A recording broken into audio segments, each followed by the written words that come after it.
to Similarly Different. Hey guys, welcome to another episode of Similarly Different. On today's episode, I have the one and only person I have ever let touch my face.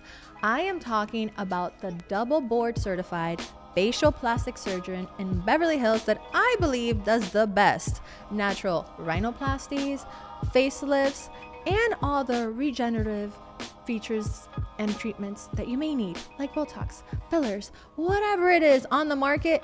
He is the one that's going to make you look snatched, natural, and make you look your best. I'm talking about the one, the only, Dr. Torkian. Thank you for having me. I'm so Finally, excited. we made it happen. I'm so excited to have you here because I have been trying to have Dr. Torkian in the office, in the studio, wherever I can get him to be able to be on this podcast for months. And I was, for the record, always open to it.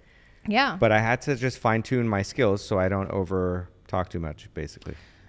So I'm working on it. I think I'm ready. I think you're doing great, sweetie. No, it's so funny because, you know, Dr. Torkian, for those that either know a doctor in their life, he is so intelligent, but sometimes the way he expresses things, it's so intelligent that I'm just like, hey, can you dumb it down a little bit for me so I can understand? And I will say since I met you like in 2018, I want to say, in the last, 6 years?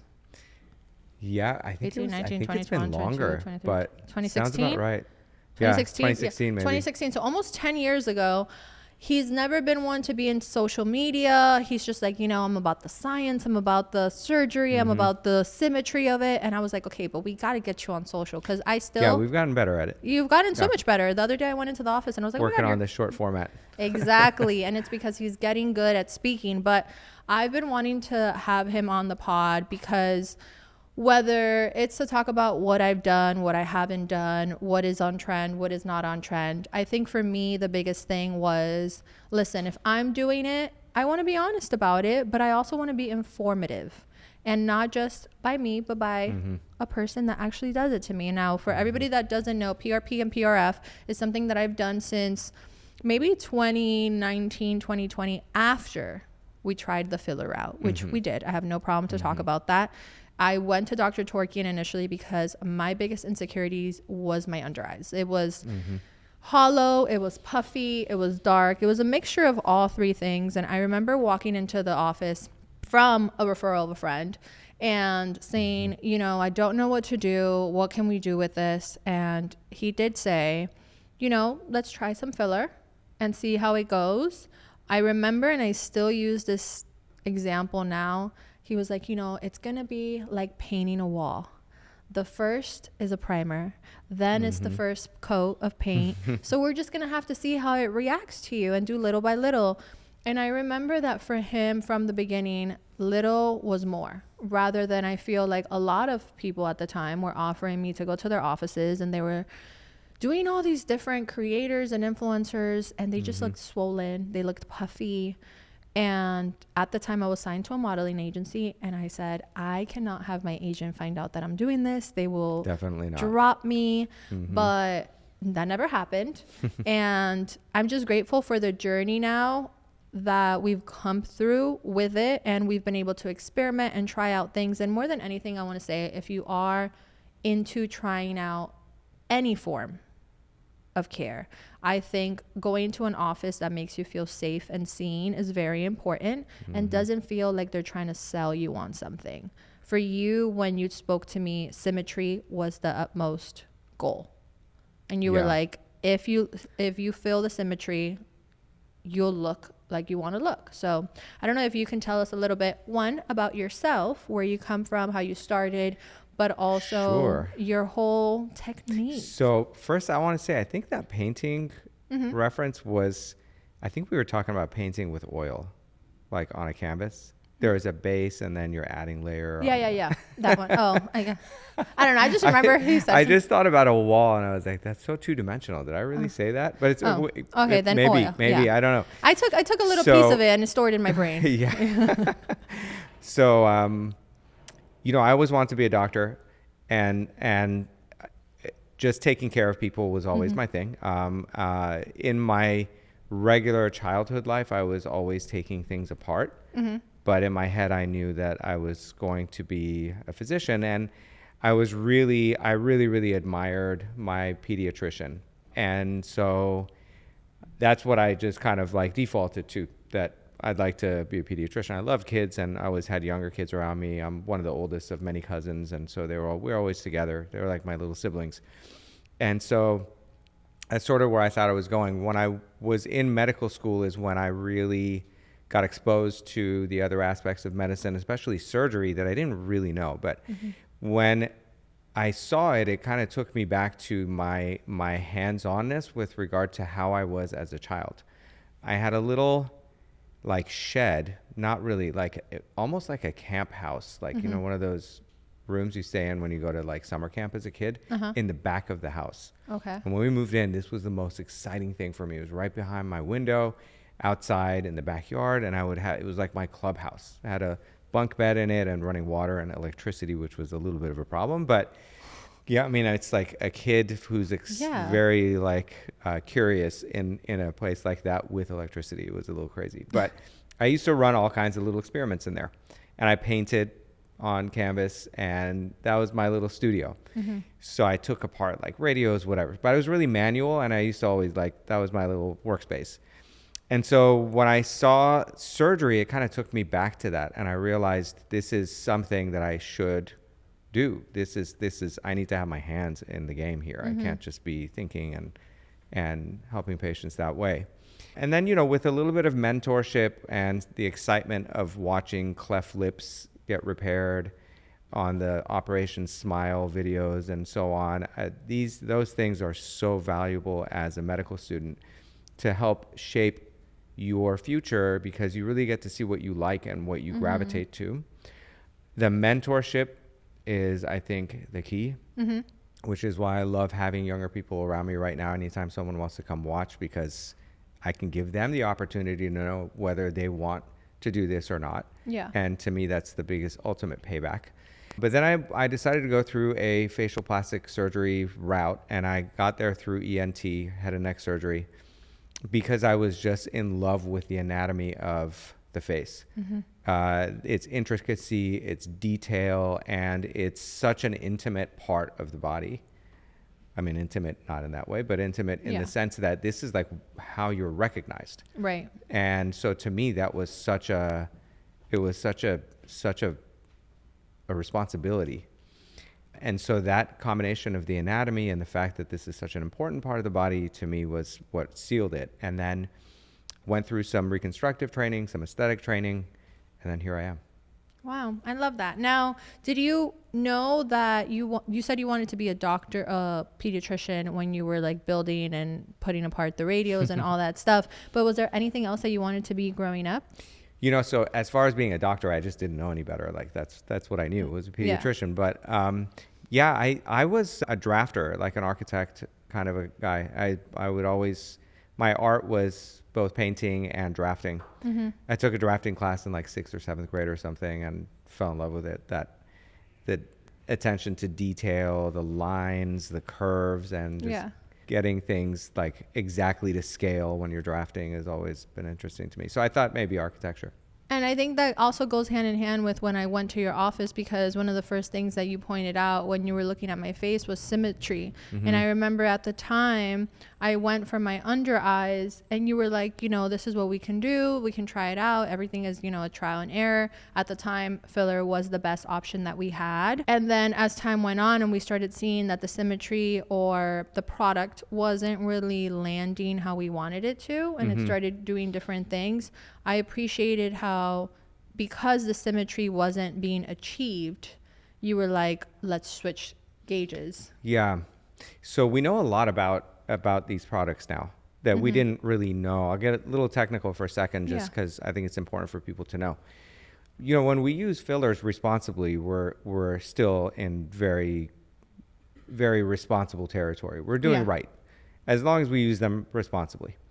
But when fillers don't go right, you have to have a way out. And so we kind of didn't really necessarily adhere to that for a while as an industry. I'm not saying me, but like as an industry, I think patients would come back and they'd say, you know, I had a little cheek filler and it was good, but it's not good anymore.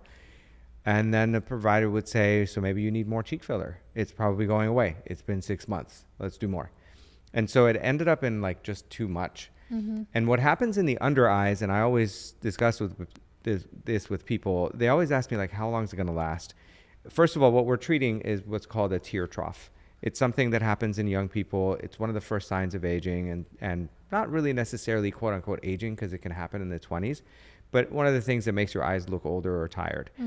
And so an easy way to treat it when you're younger, especially when you don't have much in terms of like fat bags sticking out, because that happens when we're older, is to just fill that trough, and it smooths everything out. And it's really nice, and it can last you for a long time.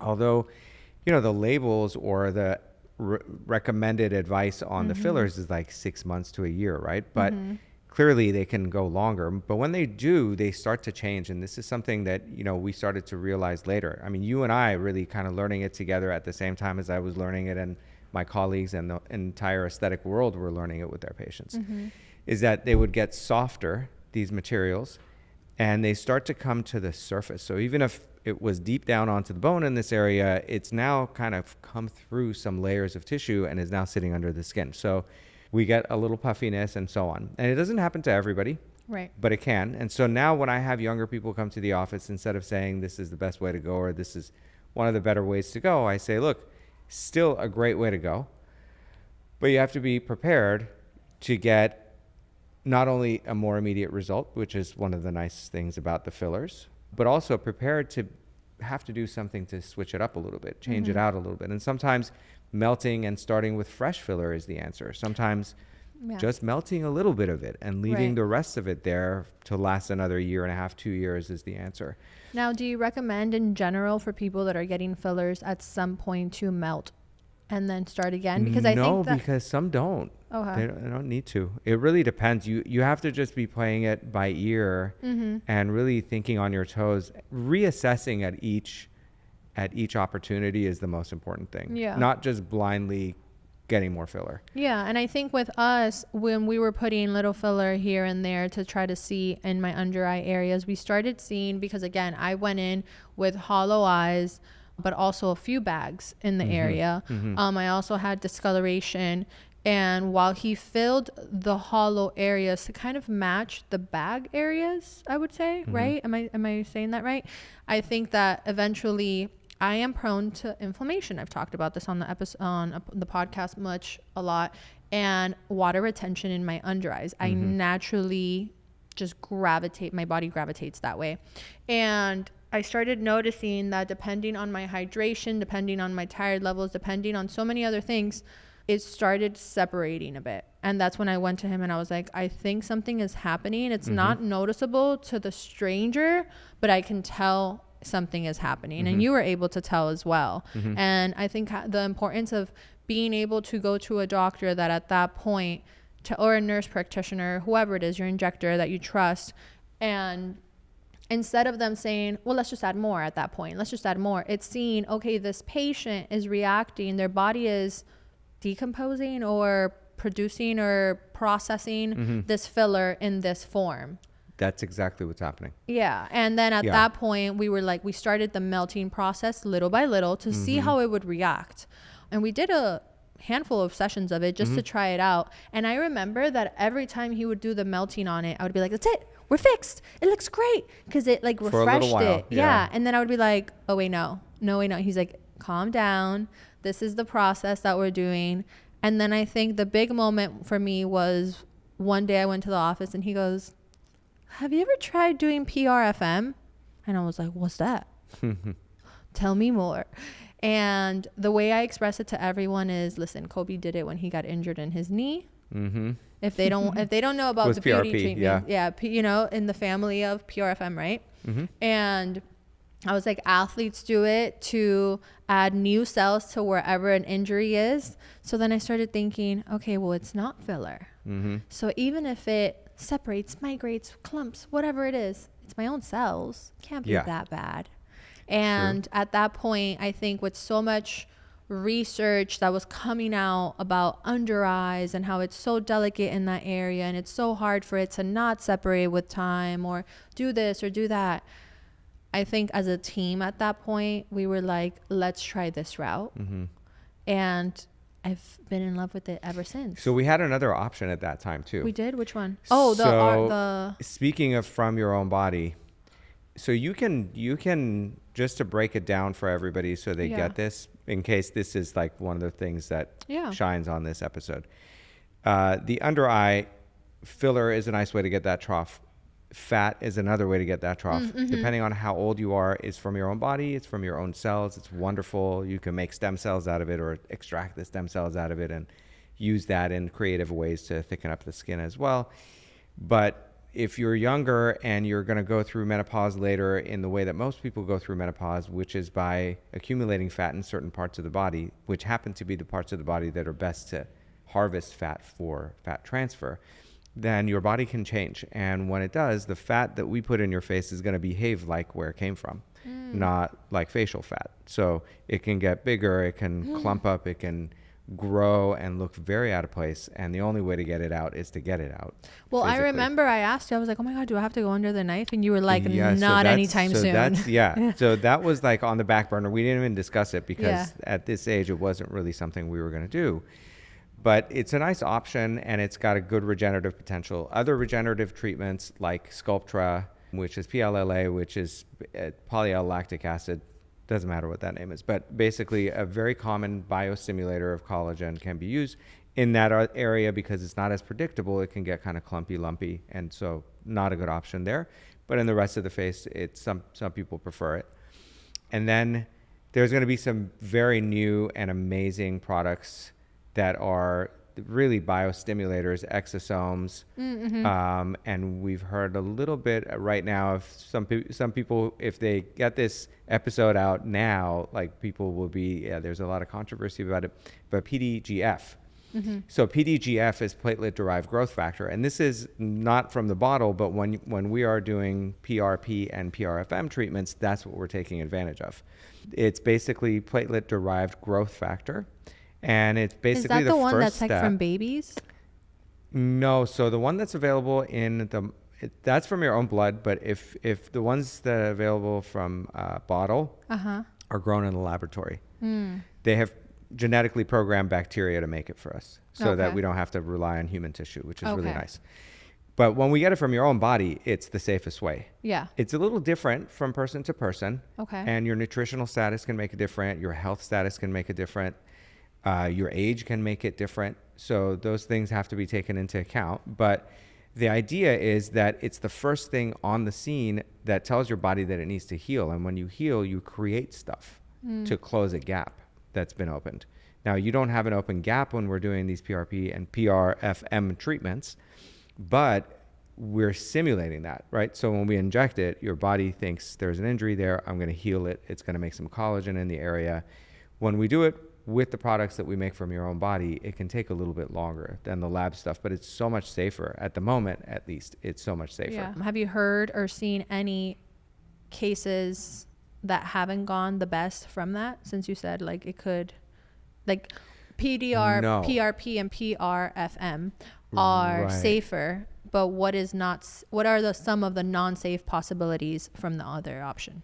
From the other options, we talked about fat graft. PDGF from the bottle recently has received a little bit of a bad rap and negative talk because it's not really intended to be injected yet.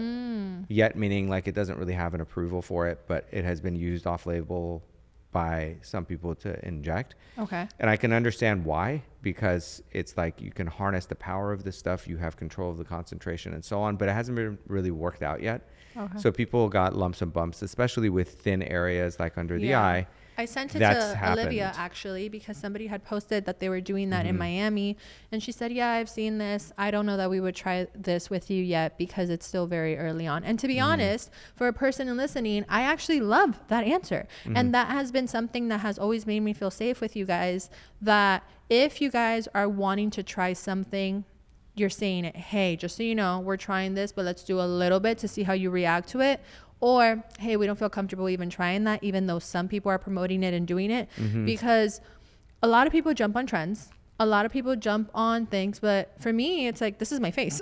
This is what I work with. This is what I present. I have a joke with him saying I'm his walking billboard, and every part of the stream of incomes that I do have my face showing first.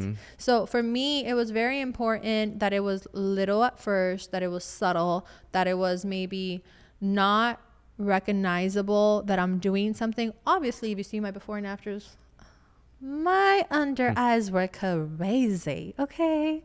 That was a work of art. Whenever I see that before and after picture of like where I'm at today and when I first went with him, oh my God. Just needed a little polishing. It wasn't bad. But we did a little bit every single time. And what I love about it is that I wasn't going to have that before and after in one session. I don't think it would have been normal. I don't think I would have had the results I have today if I would have done that. Right. You really want to have someone you've got a relationship with that you can go back and forth and really, truly got to reassess every time. Yeah. And the assessment comes down to not just the physician or the provider looking, whether it's a doctor, nurse, PA, but it also comes down to what you tell them. Like, this is what I see. This is the time when it bothers me. If I have salt, it looks like that. If I sleep late, it looks like that. These things all really play a role in the decisions and I think it's knowing when you're going to a doctor to say all those things, to take account. Like, I know if I have high sodium, if I have like Asian foods after 7 p.m., I'm going to wake up with swollen eyes tomorrow because my body works that way. So it's like saying all those things like you would to a general doctor. Right. Now, quick question. Now, I think that a lot of people think of Botox and fillers and they say there's no way to look natural. What is your definition of natural? Okay, first of all, it's totally not true. You can look natural with those treatments, and you can get the benefits of those treatments. Basically, you've got to adhere to the face's natural anatomy. Everyone's face is different. And a lot of times, like, we have people who don't want to look the way that they have looked, and that's different. So technically, even though it can look under the radar to someone and they won't recognize it as treatment that's been done or work that's been done on them, you can get them to look different from themselves. But generally speaking, the goal is not to have the patient look different from themselves, just to take a couple of things that they don't like and either reverse the clock on them or make adjustments or, like I said, polish the area so that you can smooth out a little contour irregularity that they don't like or a shadow that they don't like. Yeah. It's a lot like what you do with makeup. I've watched your makeup tutorials. Yeah. It's a lot like that, actually, the way that I think. It's enhancing what's there. Yeah. And you're doing it by adding highlights and lowlights, and then you're blending those together. What I'm doing is with essentially material, whether it's your own body or whether it's something from outside, sculpting it so that we can get those shadows and those reflections to look right. The other day when I was doing PRFM with you, I remember he did for the first time my temples, which normally we do with my under eyes, and we started doing also my smile lines, which again, it's not filler, it's not Botox, it's just my own blood spun, and the plasma, we injected it after the whole procedure of it, but the original is the plasma, into this part of my face, which is the high parts of my eyebrows for whoever is listening and not watching. Right. And I was like, oh, why? And he was like, oh, I'm noticing a little bit of hollowness in that area. And it's so funny to me because every time I do my makeup, and I told him, I was like, you're like a makeup artist, natural though. Because when I do my makeup, I always put contour right here above to create like contour effect. And he was like, okay, well, that's kind of what I'm gonna focus on, so you don't really have to do that because I'm already doing it for you. So he was injecting that area so that new growth factors can grow in there and can give me plumpness, right? That's what eventually comes from it. And yeah, I was just so surprised because I told him, I said, you're like the OG makeup artist without makeup. So thank you. I appreciate that, but honestly, I listen to makeup artists. Yeah. And I take note when I see people who come in with really good makeup, or I know someone who is a makeup artist. I watch them as they're doing their thing. Sometimes I'll have my patients, after I treat them, I wipe everything off and I'm going to do what I'm going to do, even if it's not relevant. Like if we're doing Botox to just control muscle movement or something, then I'll watch them as they put their makeup on. And sometimes we'll even have They'll even take a mirror and show me, like, see this area here, that's what I'm seeing. I'm going to have to do this. So can we address it? And then we wipe it off again and we add a little more, we remove some, and we kind of make an adjustment. But I think that's really important because you study the face differently when you're thinking highlight and low light. Yeah. You know, it's a totally different way of looking at it. Now, for people that got confused in the last 5 minutes about PRP and PRFM, let's go ahead and break it down what PRP is and then how we can turn it into PRFM. I'm going to try to not get super technical. Okay. So basically, I'll go through the steps and hopefully that'll explain what it is. We draw the blood. We spin it in a centrifuge. That separates the heavier from the lighter parts. The lighter parts are colored yellow. It's mostly fluid in your body and some stuff that floats around, the nutrients in your body that float around through your blood. And you might have heard this name as liquid gold. Yes. Okay. Yes. And then at the very bottom of the interface between the red and the yellow stuff is where the platelets sit. So we collect the yellow stuff and the platelets. If we take some of the yellow stuff off of the top while the platelets are kind of resting at the bottom, then what we collect from the bottom is more concentrated. So that we call that platelet rich plasma, PRP. And then the other part of the yellow fluid is just plasma. So that's pure plasma. Right. So let's hold for that. So the PRP that you just mentioned, that is what people that have gotten injured can inject for recovery in injuries, correct? Right. Because that's the first step to fixing an injury. Anytime you have an injury, there's blood, and that blood then is signaling a healing pathway. The platelets start that pathway, the healing pathway, and begin the signal. You can take advantage of it. You can concentrate it somewhere where there's an injury to accelerate the healing process in that area. Okay. So that we put aside for a second, and then we take the plasma, and in a heat bath, it gets heated up to a certain level that makes it clot up. Now, a heat bath is where they put it into a syringe, and then they put it into a little thing that has little holes where it fits perfectly in the syringe, and it warms it up to the temperature of 100 degrees centigrade. And then that's a thicker material now. Okay. So it actually takes up space, but also because it's a clot, technically, when it's placed under the skin, it sits around for a little longer. Unlike if we were to just inject the PRP, which is liquidy, it would be washed out by your body pretty quickly. The platelets would release their stuff, they would do their thing, but they wouldn't stick around for too long. So we're creating basically a scaffold. We add the PRP back into the PRFM, and that becomes the scaffold that holds it in the area. So where you're trying to build volume, you're not just putting volume in that you can see, although that can go away pretty quickly. Your body processes that clot. It's still holding those platelets in there so it can help it to build up connective tissue and the collagen and stuff that you need in that area. Why do some injectors, when doing beauty PRP on people, decide to do just PRP and not use just the liquid part? The process of making it is a little technical. Okay. As we're discussing it, you can kind of imagine in your mind, it's got some steps to it. Yeah. So that's number one. So they have to charge more for it if they're going to do it. So sometimes maybe that's the reason.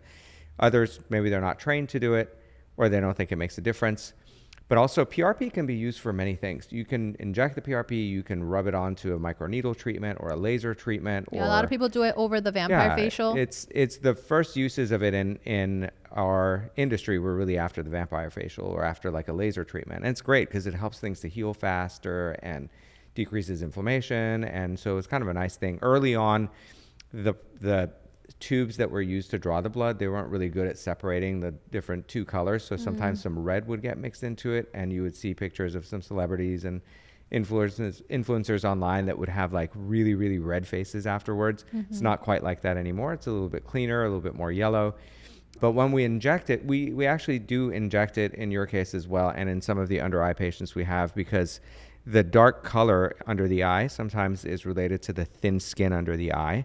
It's very, very thin. Most of the body has some fat under the skin, but that skin doesn't. It sits directly onto a muscle called the orbicularis muscle. And that muscle has a lot of blood flow in it. And muscle is basically meat, right? So it's kind of a reddish color to begin with. And so you can kind of see that color shining through.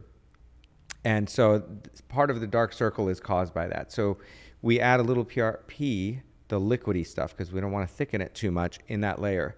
and it gives a little thickening to the undersurface of the skin, so it allows the light to scatter differently. Okay, so And actually, so you don't see as much of that color. if you see my video of PRFM, you see him going in first with the PRP because he goes to the first surface level of the injection. And then when he does the PRFM, he goes deeper. And I always tell him, I That one hurts. Yeah. Yes, it does. It does. And you're numb. But this last time I complained for the first time, probably in a really big way. Yeah. You know, it hurt. I'm very aware of that. Yeah, that fact. and that one he goes deep. I'll help you out on the next one. I'll numb you differently. You like, I don't even know how to express it. Oh, You like, it's painful. you feel him going through the tissue layers, and it's the weirdest feeling. I have Beatrice nodding her head no. It's through a cannula, so it's a little butterfly, prick that he did, and then he puts the needle through it. The first one, I'm like, okay, you kind of like hear the little coming through out of the liquid. But the second one, I don't really think besides this time I've really complained about it. My skin does react very quickly to it and it swells up.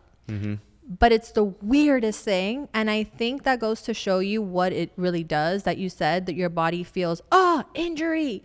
And it swells up. We put ice on it. By the time I'm in the car or on the way to the hair salon, which is what happened 2 times ago, I sent them a selfie and I was like, what the hell? Yeah. You guys are magicians. That was kind of surprising, actually. It was. Some people stay swollen for longer. Yeah, I get swollen the next day because I've laid down, I've moved around. But within the next 35 to 45 minutes, I looked so glowy. I looked so snatched. Am I sore? Am I maybe numb in certain areas? 1000%. I'm not going to lie about that. But I look so snatched. And if you look at my PRFM video, I go to his office and then I go get my hair color touched up and I'm in the hair salon and I'm taking a video in front of the camera, in front of the mirror. And I'm in so shock how you see no swelling. I actually, that's the night I saw, I went to the Ariana Grande event and they were like, do not wear makeup. And I was like, I have a dinner at 7 p.m. Oh yeah, you told me about that. And they were like, you better wait until 6 p.m. to put on makeup. So I was a little late because I was like, okay, let me only put a little bit. I mean, you have to think about it. He just pricked my face. I have tiny little open holes in my face. I went to it and I remember everybody that night was like, your face looks so good. But I did wake up a little swollen the next day.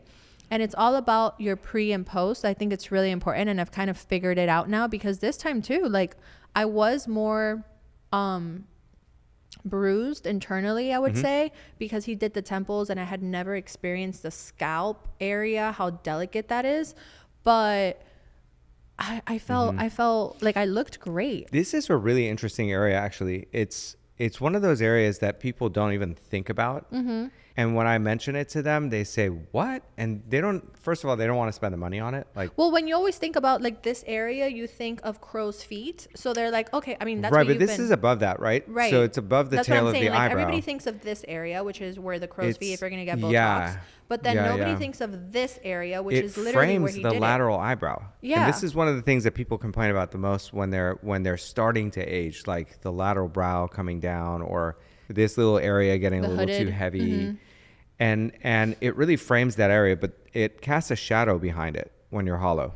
I think I might be a little hollow. It makes me think. But anyway, that shadow right here, that really ages this area, and people forget about it. You know, they take care of the cheeks, they take care of the jawline, they take care of the Botox in the forehead and everything, but that's forgotten. And occasionally when I tell patients, they're like, what are you talking about? No, I don't want to spend money on that. Do something else instead. But it's such a nice under the radar type of treatment that you can do that really adds like a refreshing look. And for anybody that may wonder, what is it going to do? It basically, you could consider it Bella Hadid type of pullback. You can think some people put Botox in the eyebrow area, but then it's too much. Where in this, I feel like it's more natural. So if you're a candidate for it, I mean, it's not going to be like a real pullback like Bella. I don't really know because I don't know her, but I suspect that she uses her hair in some kind of a clip format in order to get that to accentuate a little bit. But yeah, it is definitely something that can frame the lateral brow better in someone who's lost a little hollowing there. Typically, it's something on older patients that's a little bit more obvious. So you're calling me old? And so, no. I'm saying in your case, it wasn't as obvious. Oh, but in an older patient, yeah, obvious. it gets a little more obvious. It gets like this kind of hourglass sort of narrowing in this area right here. And you can see it. It's kind of like the shape of a peanut. Okay. Well, I have a quick fire question, and you have to answer quickly.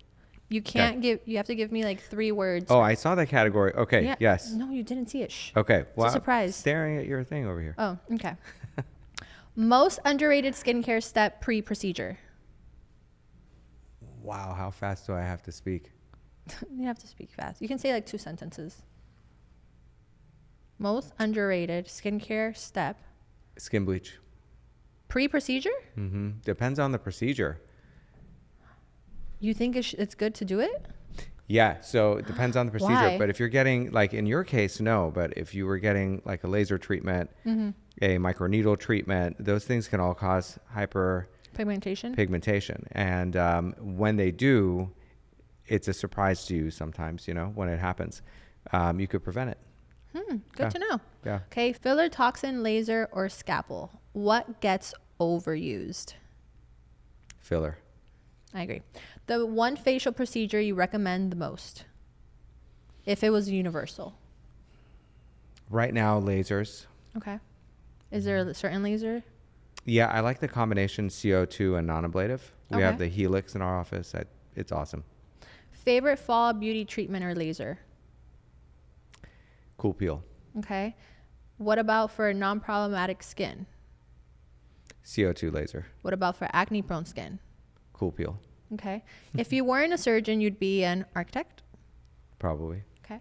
A beauty trend you hope fades? Regenerative treatments along with surgery. Okay. Nothing really big or new coming up surgically in terms of trends. I think we're getting some beautiful natural looking results, but just pushing it to the next level so they look even better and cleaner and smoother and heal faster with shorter recoveries. Do you think they'll stay at the price point that they are right now, like $350,000? Yeah. Or do you think it'll be more common to lower? That's a top. That's kind of an outlier. Yeah. And if you're looking in the range between 50 to 150,000 or 50 to about 120,000, that range is going to stay where it is and maybe slowly creep up. Okay. Celebrity reviews, yay or nay? Ready?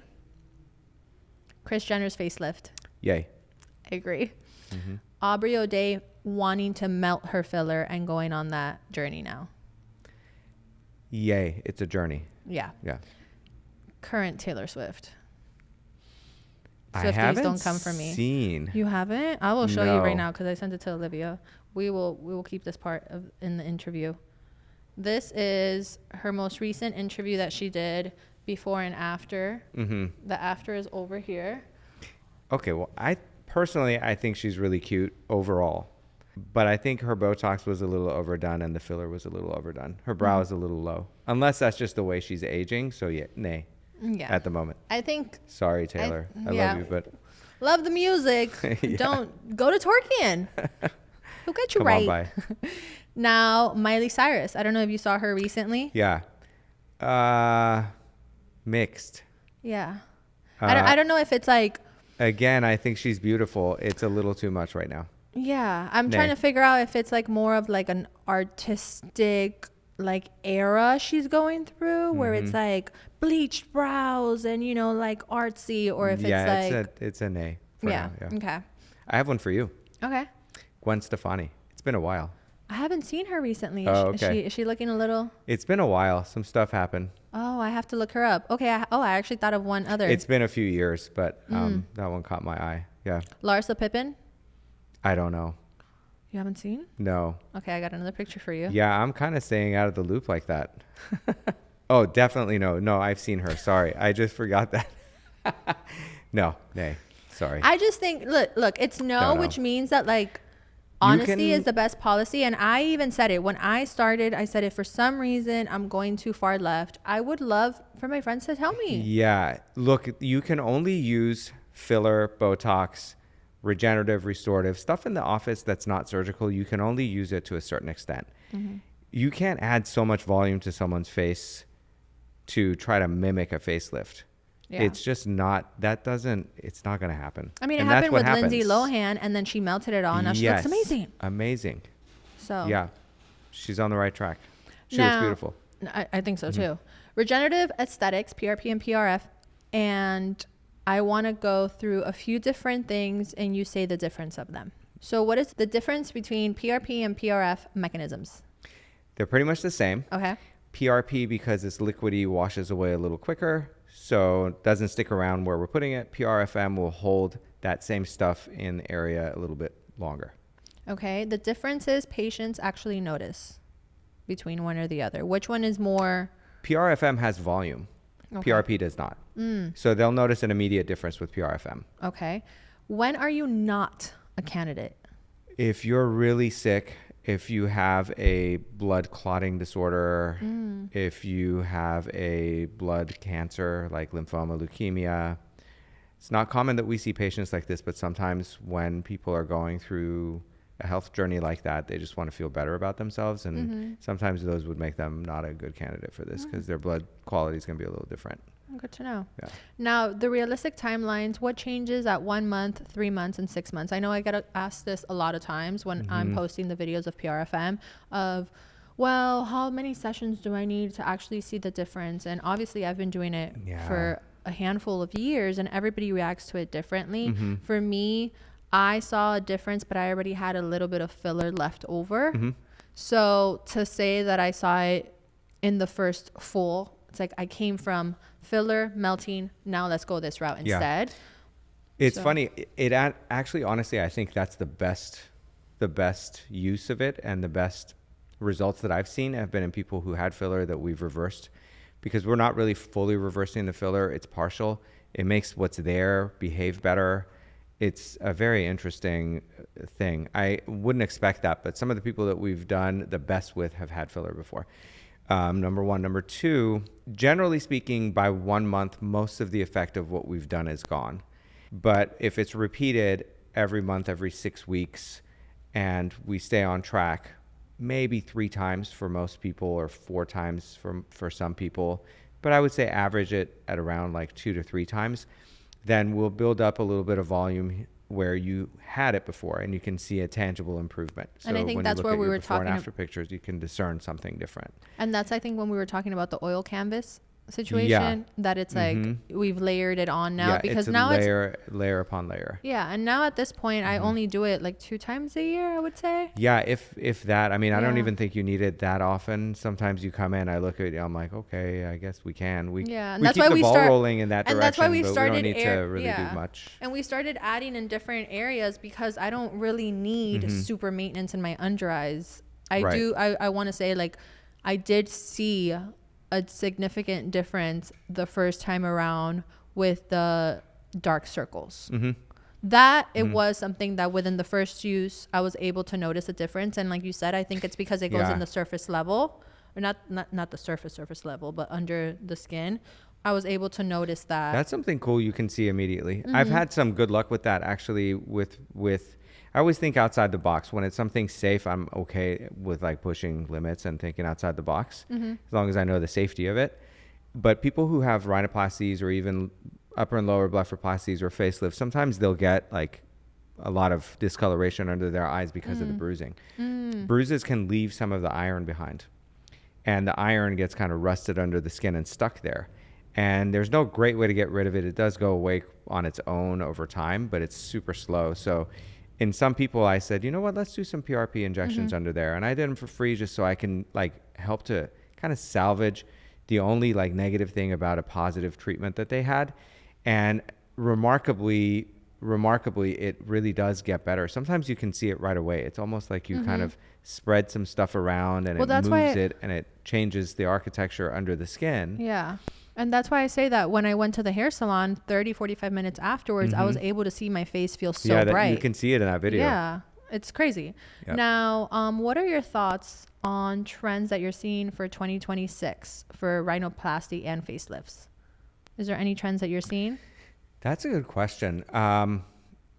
Let's talk about what I hope to see. Okay. What do you hope to see? So facelifts, I think overall we're going in the right direction, and I hope to see that just get even better with regard to adhering to the natural look of the face. And maybe I would encourage my colleagues to look at old pictures of their patients and try to envision what they look like when they were younger, when they're planning their surgeries. What I'd like to see go away, like I said, like the overly pulled eyebrow, lateral eyebrow. A cat lady type of vibe? That's a bit too much for me. It's getting a little out of hand, and some people are still requesting it, but it's a little too much. Stop looking at Bella Hadid. It's not, she's fine, she's great, but it's not, she's not the... That's her symmetry, yeah. Yeah, she is definitely not the definition of beauty. Yeah. Sorry, Bella. Well, she's a definition of her own beauty. Yeah. Yeah. Fine. How do you handle reference photos? I think that coincides with what you just said. If somebody comes in and says, I want to look like Kim Kardashian. How do you... Oh, this is bunk. This goes on. This is going on forever. It got worse when social media got kind of blew up. And in the beginnings of my practice, it was people were bringing stuff off the internet, and they were bringing pictures in magazines, actual magazines. And it was Angelina Jolie and Kim Kardashian and all that. And sometimes we'll look at them together and we'll say, first of all, like, let's just recognize we're starting from a different place. You have a different face. The background's different. And when it comes to a nose and or other aspects, sometimes lips, but the background's different. The architecture is different. I can't get you to look exactly like this person. And if I did, you'd look like a different person. And that's not necessarily what you're looking for. Right. Some are, but generally no.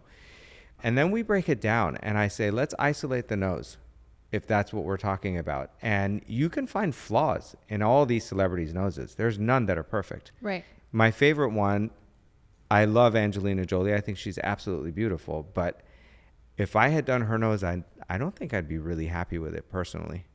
There are certain aspects of it that are working for her. But I don't know if I would have planned it that way and strived for that result. I think that it's not, in my mind, the ideal. It's not the perfect. It looks great on her. It fits her perfectly. People want it because they want to be like her, but they don't necessarily want that nose on them. And then I show them, here's a couple of pictures of patients that I treated whose noses kind of look like hers, but they made me redo it for this reason, that reason, that reason, you know? So I go through it and try to help my patients understand and go through a journey of like really what's right for them. So my consultations are a little longer than some of my colleagues, and people tell me that. Sometimes it's like overwhelming for them. Sometimes it's welcome. They love that because they say, I went to so-and-so and he only spent 10 minutes. He said, yeah, I could do that. And have you ever had any red flags where you pass on a patient? Yeah, definitely. Yeah. What are some red flags for you? Honestly, sometimes it's you can get a feel for the stability of the patient overall. And if they're going through a patch mentally, that it's not a good time to change something on their face because it's emotionally a big thing to handle, then I don't feel responsible to do something like that. And I would tell them it's not a good time for you. I'd have to turn you away. Sometimes it's younger people who are coming in and they're tearful and they think everything's going on in their life, wrong in their life because of their nose hump or something. But, you know, you got to get a feel for it. And then sometimes people just asking for stuff that's way out of the ordinary. Yeah, unrealistic. And I'm not down for that. Yeah. Now, what do you think about men getting procedures? I think it's great. Yeah. Yeah, I think as we learn to be more and more responsible and adhere to men's features, the unique things about men that make them men, that if they go wrong can make them look really odd. As we get better at doing that, we're getting much, much better results. You see, a lot of our industry is based on women, and the practice, the research, the teaching is all comes from women because that's the majority of the patients, you know, traditionally. But as we are treating more and more men, we're learning all these little nuances more than what we used to know. We always knew, but we have to apply things differently. So I'll give you an example. I have some Botox, and you've seen me do my videos on my Instagram and TikTok once in a while where, you can see me doing it myself. I think the amount that you do and what you do on a man with regard to the positioning of the eyebrows is really, really important. I have the luxury that the Botox is there, so I go little by little. And I tell most of my male patients, I'm not going to try to freeze all this and get all your lines to go away at the same time, because your brows will end up like on top of your eyelid and it'll be really obvious. And at the same time, I don't want your brow going up too much. So let's just kind of take it easy. And then if we have to add more, we add more. So I usually program them for a touch-up. I've also had a few laser treatments. I think those can be really nice on men.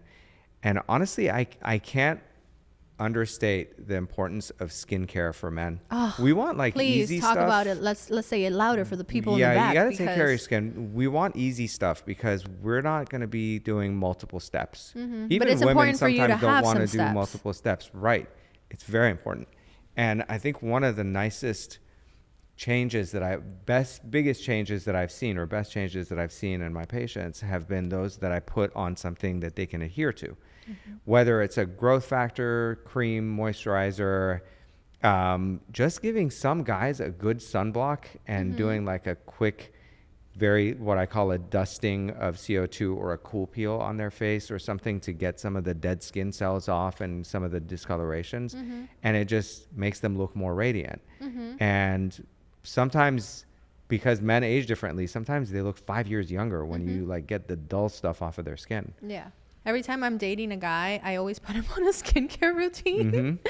And I kid you not, everybody around him starts telling him, why is your skin glowing? Yeah. Oh my God, your skin is glowing. And he'll always come back, or like whenever we're talking the next time, he'll be like, everybody complimented on my skin today. I'm like, listen, it is so important for guys to take care of their skin. I really love seeing a man with glowing skin. I'm like, yes, hygiene, you take care of yourself, you give mm-hmm. yourself those 5 minutes in the morning or at night. Like, it doesn't need to be 12 steps like a woman. It doesn't need to even be 5 steps. It can be a good 2 to 3 steps. 1 or 2. Yeah, that's it. Yeah. You know? Now, when it comes to Botox, fillers, lasers, whatever it is, what age do you think people are okay to start looking into Botox, for example? Because I started Botox, I want to say like at 28, mm-hmm. 27. That's a typical age. I think that's a good age to start thinking about it for most people, for the average mm-hmm. person. But there are some people who just, because of their posture or whatever, even in childhood, will have like weird little movements that they make and they're frowning all the time or mm-hmm. something. And so they'll get lines early, and it's important for them to start earlier mm-hmm. because even as an 18, 19 or 20-year-old sometimes, because even when you start earlier, you can prevent these lines from getting deeper. The treatments then become easier. You don't have to do as many expensive and crazy treatments like lasers. What do you say to people that say, no, I actually disagree with that statement? If you start Botox at 18 and 19, you're training your muscles to not work. So then you're going to become dependent on the Botox throughout the time. Because I have heard that too. Yeah. So the way to think about it is that botulinum toxin, which is what Botox is weakening the muscle. So just like an arm that's in a sling, that muscle is going to be weaker when the sling is removed. Mm-hmm. The arm is going to be like thinner or smaller. And so that does happen to the muscle. The frequency is definitely decreased, meaning we don't do it every 3 months in people who are that age, but we still recommend it so that we don't run into that problem. That's one. The second is, no, the muscle doesn't really get used to having Botox around. It might get resistant to Botox though, meaning if you're starting at a younger age, because over your lifetime you're going to be using the stuff more, there could be a time where your body says, oh yeah, we know this is Botox, we're going to neutralize it and kind of block it off so it can't do what it wants to do. And so it works less effectively on you, and so you have to increase your dosages, or maybe try to flip to a different brand of botulinum toxin like Daxxify or Dysport or Jeuveau or something that may have a little bit of different recognizable trait in your body, so your body doesn't recognize it as that invader. But it's safe to do. We have decades and decades of data on this, so I have no reservation in someone who needs it. If they don't need it, I'm going to tell them, get out of here. Like, let's find something else to do. I did recently do something with Botox Cosmetics that hasn't come out yet, but it's one of the only treatments that has been FDA approved for over 20 years, I believe, is the fact. So for cosmetic use.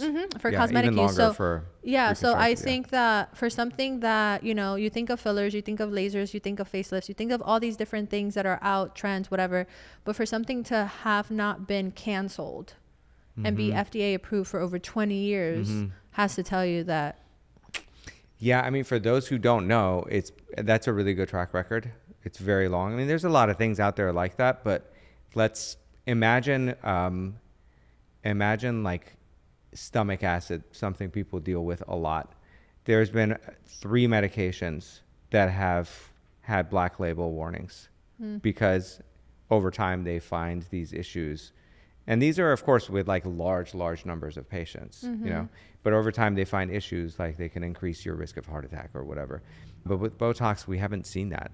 It's, you know, we know what the risks are. We know how to manage them. Every once in a while, I hear some crazy thing happen to someone where I say, I didn't even know that was a risk of Botox. And when we look at it, it probably wasn't because, you know, when the FDA tests are done, when FDA things are done, the period of time that they watch the patients is kind of long, and there are a lot of patients for FDA approval.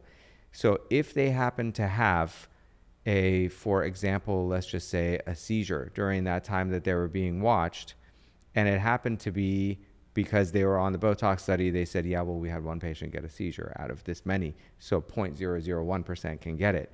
It doesn't necessarily mean that that was really related to the Botox treatment. Right. There's so many other things that could be happening in the body at that time. Yeah, certain like lower numbers, that's just because you took a sample population of people. You could have taken that same sample and not done a Botox treatment on them, and randomly had 1 or 2 of them get seizures. So, well, I think that for me, it all comes down to feeling safe in the office, feeling safe with the person that's going to do it, asking 101 questions.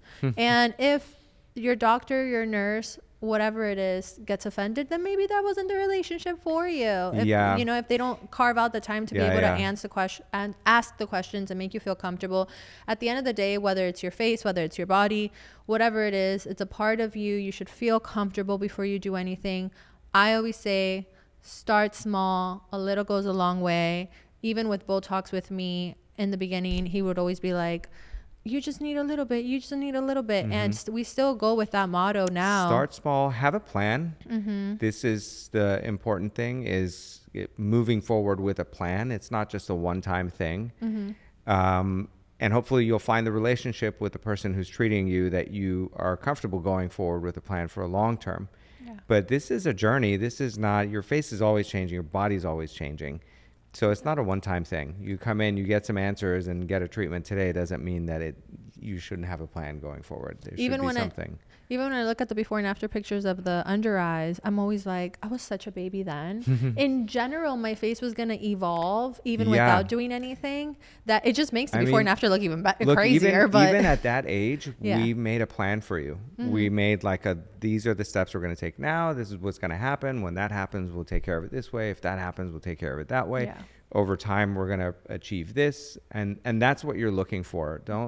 My advice to the public is don't look for the one-time, one-and-done thing. And don't go to different people for, like... the continuity is... It's so important. Unless you're trying to find the person you're comfortable with. And at that point, you can, like, hop around a little bit. But once you find someone you're comfortable with, the continuity is super important. Yeah, I think it's, like, look at what their patients look like. Who did it come from? If it's just, like, a free offer... take a second look at their patients, you know, and I'm not telling you that you need to go to a famous trending on TikTok or Instagram surgeon. There's so many that are freaking amazing and that I've been getting on him about getting on his social media that don't trend, that talk too long because they really love what they do, because they love the science behind it. They love being able to explain it to you rather than giving you, you know, 1 sentences and fire quick 15-second videos to get you in. And I'm not saying those people are not good. They could be great. I'm sure they are. They are. But it's just the person has to make sure that to remind you that you are human and treat you like a human. I think being able to be treated like a human in a time when you're going to go and do something to elevate, change, fix, whatever you want to label it to your face is important. It's pretty interesting. This is what I tell people sometimes when they come in and they say, so what would you do with my face? And I just look at them and I'm like, okay. So if it was not connected to you and it wasn't part of your body that you look at every day and you didn't have an opinion and you didn't care what I do to your face, this is what I would do. But why don't you tell me what you're looking to improve? Because there can be different goals sometimes, you know? And so it's very important to see this person and to know that you're being seen for who you are and what you want. You don't just go in and say, no, this is the way we do it, and that's the way we're going to do it on you. You go in and say, these are the things that I want. What are my options in your hands? Well, I loved our conversation. I love that I was able to get you in. Both of our schedules were able to work. It's worked out. Yes. If you guys are interested in Dr. Torkian, Torkian Aesthetics is in Beverly Hills. Is that the only office that you are working out of right now? Yes. Okay. Yeah, And I have a Medi Spa in Yorba Linda. I'm there Yes. once a month, and we do consultations there when I'm there once a month. So And- anybody from the East Orange County area, Yes. happy to see you there. Santa Ana, Anaheim, Placentia. What else is around there? I don't know. Yorba Linda. Oh, Beautiful yes. little town. Yes, and if not, in Beverly Hills as well, you can look for him on Torkian Aesthetics on Instagram, as well as Dr. Torkian. Is that your other Instagram? You have two. Torquin Aesthetics is the main one. Okay, Torkian Aesthetics. And on TikTok as well, you will see me across the page. I'm always trying to do different videos. I actually pinned of you our to the top procedures. because it makes me feel a little bit more famous. This guy. Our video has pretty good views. It's like at 230,000. Yeah. And I get new likes for it every day because I tried to be so informative with that video. And we're going to continue to be posting more. Listen. It was great. I think he's awesome. I think he's very intelligent in what he does. He's so meticulous. And I just felt seen with him. So I wanted to get you guys on here. And we always have good music playing too, right? We Yes. kind of, we have a good vibe there. We try to keep it comfortable and This nice. team is great. The Right. team is great. You'll feel Team is great. awesome. They release you with everything that you need for recovery all the time. So yeah, make sure if you have any care of you. questions, comment it below. Comment on the reels. Make sure to comment on the videos that we post when this goes live. And is there anything else that you'd want to say, Dr. Torkian? Thank you Of course. for having me. I didn't even know his was name was awesome. Bruce. I found that out today. That's what my friends call me. Bruce. Yeah, it's Behruz, but Oh, but that's the sometime in American? the 3rd grade, somebody decided that they're going to call me Bruce, and it stuck. Okay. And even my in-laws call me that now. Wow. It's great. Yeah. Well, that's crazy because I've always called him Dr. Torkian. So, Yeah, Dr. my friends Torkian, call me Bruce, or Dr. Bruce. thank you guys for watching this episode. And if you want to contact him, all the details will be down below in this video. Until next time. Thank you. I appreciate you.